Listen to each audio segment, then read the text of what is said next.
Hey friends, I'm Emma, and welcome back to the show on TLC Next Chapter. Don't forget to hit that subscribe button and give this episode a thumbs up. Sister Wives star Hunter Brown remains close to the public as he goes through his family's healing process. His brother Garrison passed away last year after taking his own life, so it has been an extremely difficult time for the family.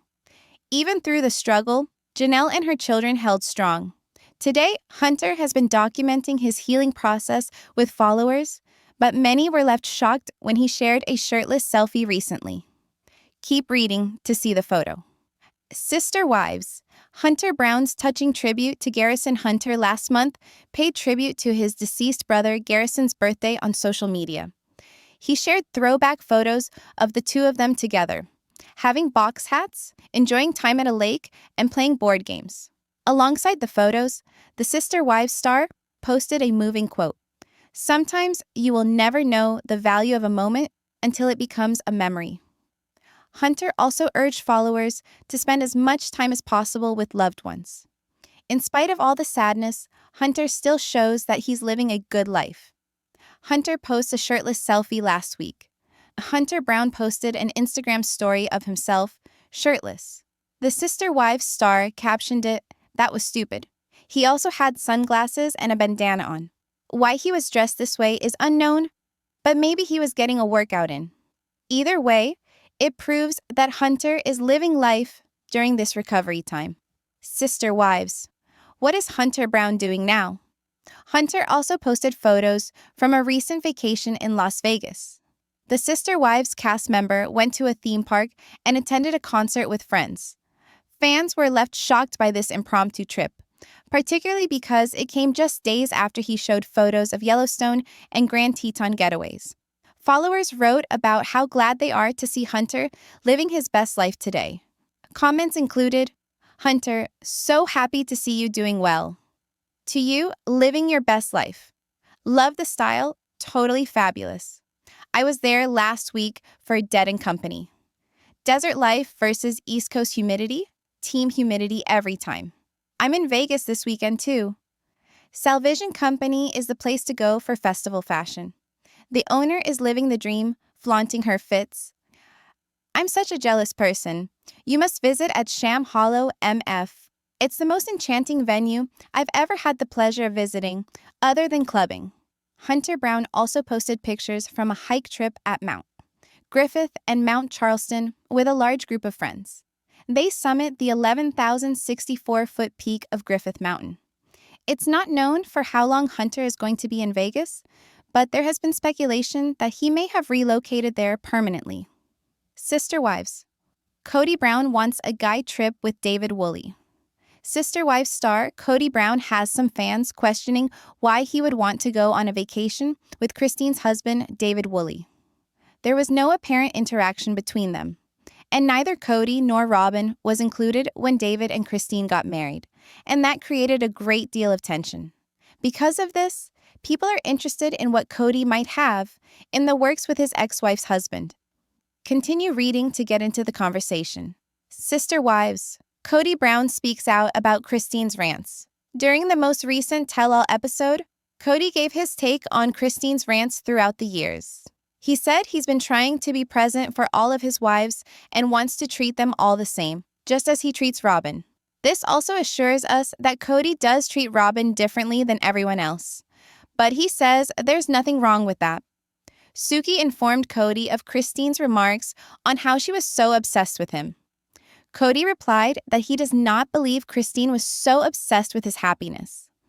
He also said that he could not find his own happiness due to the fact that Christine always kept telling him she was not happy. Kody desires a guy trip with David. Certain Sister Wives enthusiasts on social media have been speculating about the summary for part 2 of the tell-all. As per TLC, this episode will finally show Janelle opening up more about what she dislikes concerning Robyn and Kody. Christine will also get real about being referred to as Kody's favorite ex-wife. But everyone was interested in the moment when Kody states his desire to go on a guy's trip with David Woolley. Most fans don't believe David would go for Kody's invitation, but some are curious to find out how it would go down. Some believe Kody would simply use the opportunity to throw dig at Christine. What's your opinion? Would David really go for Kody's invite? Would David ever go on a trip with Kody? Some believe Kody would be too intimidated by David's confidence to make it work. Others guess Kody would leap at the opportunity for a guy's vacation with David, just to trash talk Christine. Many believe Kody is still bitter about how the family split occurred. But would David actually take Kody bad-mouthing his wife like that? Unlikely. Do you really think David would sit there and listen while Kody trashes Christine? Most don't think the trip would last very long. One insulting comment about Christine, and David would be gone. And perhaps even take Kody out with him. Sister wives. David Woolley's thoughts on Kody Brown. David Woolley has not been shy about disliking Kody. During an interview, he characterized Christine's former husband as selfish and strange, even joking that Kody really does have red in the face. Kody said that he attempted to contact David to advise him against all the nasty things Christine would potentially say to him, but it is obvious David never sided with him, and now stands even more firmly with Christine. Amidst the sweeping, cavernous silence after the tearful loss of a cherished son, a single young man has risen unobtrusively to become the pillar of strength, resilience, and contemplation. While most struggle with the darkness grief throws over everyday life, one of the Brown sons has turned to the wide expanses of the earth, the beat of music, and the simplicity of sharing to set about healing his broken heart. Once a known face in a crowded polygamous household, this son now emerges as a man finding his own self, rediscovering himself, and offering silent homage with every step he takes through nature's troughs and crests. All-night concerts under neon lights and intimate moments immortalized on film unlock a message. Healing is not forgetting. A wordless tribute. Recently, his social media shifted from relaxed photos to rightfully sentimental entries commemorating what would have been his brother's birthday. He posted a series of snapshots from in-time memories, lighthearted lake afternoons, brothers' mischief from cardboard hat creations, and laughter-filled game nights. The most poignant portion of his post was a thoughtful caption taken from the "With this touching reminder, he encouraged others to hold their loved ones dear, to hold precious moments of togetherness, and never take presents for granted." As these pictures went viral on social media, fans who had silently observed these boys grow up from a distance now found themselves mourning along with them, providing digital candles and words of condolence. Stripped bare and standing tall. In a recent glimpse into his daily existence, the son surprisingly posted a picture of himself in little more than a bandana and shades, his expression saying everything and nothing simultaneously. The photo appeared sans caption, merely reading "that was stupid," and leaving everyone in the dark about its origins. Was it pre- or post-workout machismo? A friends-only joke gone public? A fleeting moment of hubris in a culture in which weakness lies behind every mask of strength? Whatever the motivation, the picture stood to tell a larger story. Here was a man not running from sorrow, but living life full-on, bare, shirtless, true. In doing that, he invited others to see his true self, carving new paths under neon skies. Over the next few days, his stream of pictures burst into bloom from the desert as he found refuge in a city renowned for its free spirit. Las Vegas, the city of lights and late nights. Through high-rise concrete canyon coasters and the pulsing rhythm of live music, he waded back into life. Smiles came again, now tinged with the rich colors of someone who knows sadness but is resolved on joy. Fans noticed his outburst of action. His sightings at lively hotspots and festival sites followed closely on the heels of peaceful photos from Yellowstone and Grand Teton. From the restful splendor of mountain summits to the charged vitality of the Strip, his travels showed a quest for equilibrium between contemplation and fiesta, memory and movement. Underneath his updates, support reigned in. "It's so good to see you thriving. Those festival looks are fire. Can't believe I saw you in Vegas the same weekend.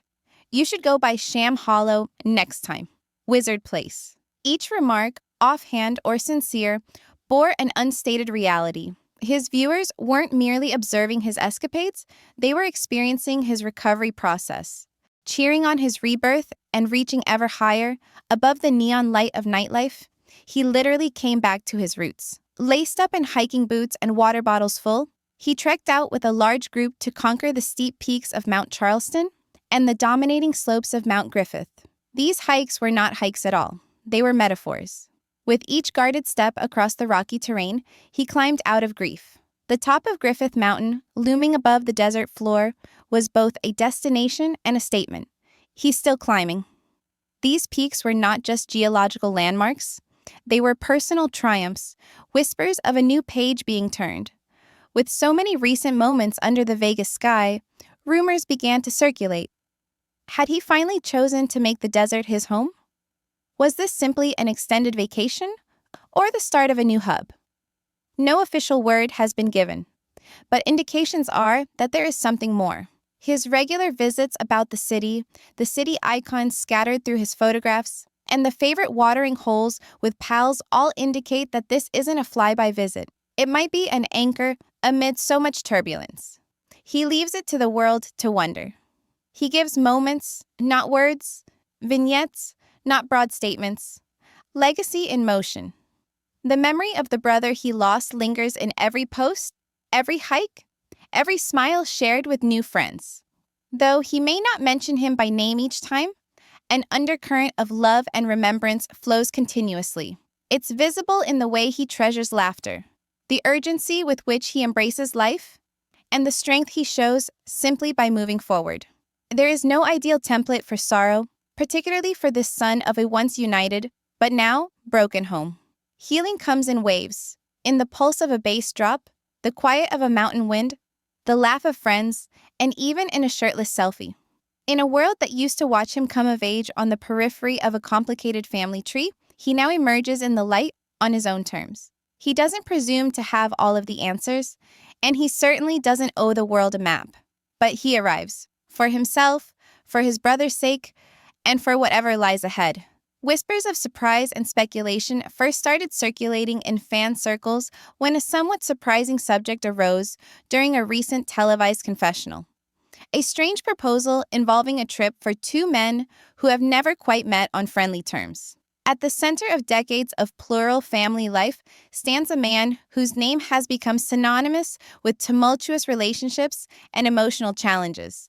The man recently suggested what many felt was an improbable scenario: a shared vacation with the new mate of one of his ex-wives. The suggestion instantly ignited heated controversy and general incredulity. Having been the head of a vast household torn apart by emotional distance and eroding trust, he now wrestles with a legacy defined by special treatment and disparity. He wanted to participate in a men-only retreat with the current husband of a woman who had abandoned their common spiritual way of life. That woman's path to independence has won over many hearts. She's now in a new chapter full of bliss, companionship, and new starts, none of which involve her ex-husband. There is no recorded instance where these two men, the ex-spiritual leader and the new husband, have ever had quality time together, much less developed a connection. Their lives have been kept largely apart, and when the bride toasted her new marriage during a ritual riddled with rebirth and individual affirmation, the man from her past and his favorite friend were not present. Their absence underscored unresolved hurts and living resentments. Then why make such an invitation now? Why propose a retreat? A bonding episode with someone so intimately linked to a life he no longer leads. In a recent live television appearance, the man attempted to clarify years of psychological distress wrought by the woman who had stood by his side. He asserted that he'd always made time for every partner, though his response contained contradictions. He acknowledged that the one who remained with him was treated with special care. For him, this wasn't treating others unfairly, but the natural progression of love. Viewers, however, perceived otherwise. His uneven treatment had been apparent for a long time, with some members of his family wishing for that intense relationship that would never come their way. The host of the show raised an interesting statement from the woman who moved on, one where she spoke of her emotional conflict with him. He rejected her judgment, claiming that he argued that her unhappiness precluded his ability to be happy in their relationship. Instead of considering her someone who genuinely cared, he shunned her feelings as oppressive. But the talk did not end there. As the program suggested future revelations, one piece of information stood out like a beacon in the night. This same individual, burdened with emotional baggage, he spoke of developing a bond of friendship with the present husband of his ex-wife. He spoke of wanting an adventure, one intended to bridge masculine life experience, an escape filled with common experience, humor, or maybe something even more calculated. The real motives are unknown. Audiences were soon deluging online comment boards with their opinions. Most ridiculed the suggestion, citing the improbability of the existing husband consenting to such a pact. Hailed as being from down-to-earth stock and outspoken in condemning his wife's prior existence, the new mate probably isn't interested in granting social niceties to someone who created so much turmoil for his wife during her previous life. Some people feel that the proposal was just for show, perhaps even strategic. Another fan posted on a fan forum, "He probably intends to spend the time manipulating the narrative. This is not about brotherhood. It's about digging for emotional leverage."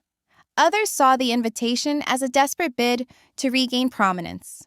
Since the family split, the patriarch has frequently appeared lost, and public sympathy has waned against him. Maybe this suggested journey is a bid to get back in the news on the strength of shock alone. Several of the numerous reactions were particularly biting. "No chance the new guy would sit and listen to anyone trash his wife," posted one viewer. The other interjected, "One rude remark, and that vacation would be over with more than just words." For his part, the groom has never been shy about speaking his mind. On previous visits, he's called the previous head of the household egocentric and emotionally unstable. In one particularly frank moment, he made fun of the man's reddened faces, suggesting bottled-up anger and instability. In spite of warnings from the other side that the old partner's emotional baggage is sure to leave a mark, the new husband stands by his wife, and why wouldn't he? Their relationship looks rooted in mutual respect and understanding. His stable support has enabled his wife to flourish in ways viewers hadn't seen in years. Qualities of openness and steadiness that were desperately lacking in the last dynamic. So what's really going on with this invitation? Is it a sincere moment of introspection, a heartfelt need to overcome old differences, or a clever ploy at control masquerading as male bonding? Was it a careless comment taken out of context, or a deliberate action meant to elicit an outcry? Regardless of the origin, one thing is certain. The possibility of peaceful walks, fireplace conversation, and inside jokes between these two men is slim. The emotional conflict between the two is just too intense. And the loyalty between the new husband and wife, unbreakable. As the family goes on to navigate separation, healing, and new allegiances, these bizarre intersections will continue to arise. The audience remains engaged, not because of created drama, but by the authentic emotional investment, the tension between the old ways and the new beginnings. This is not a tale merely of an improbable journey between two vastly disparate men. It's a story of the residual reverberations of past loves, the struggle to recreate self-worth, and the unease of seeing somebody else triumph where you had previously faltered. That, above all else, is the real undercurrent of this suggested journey. A man meeting his own face in another unyielding stare.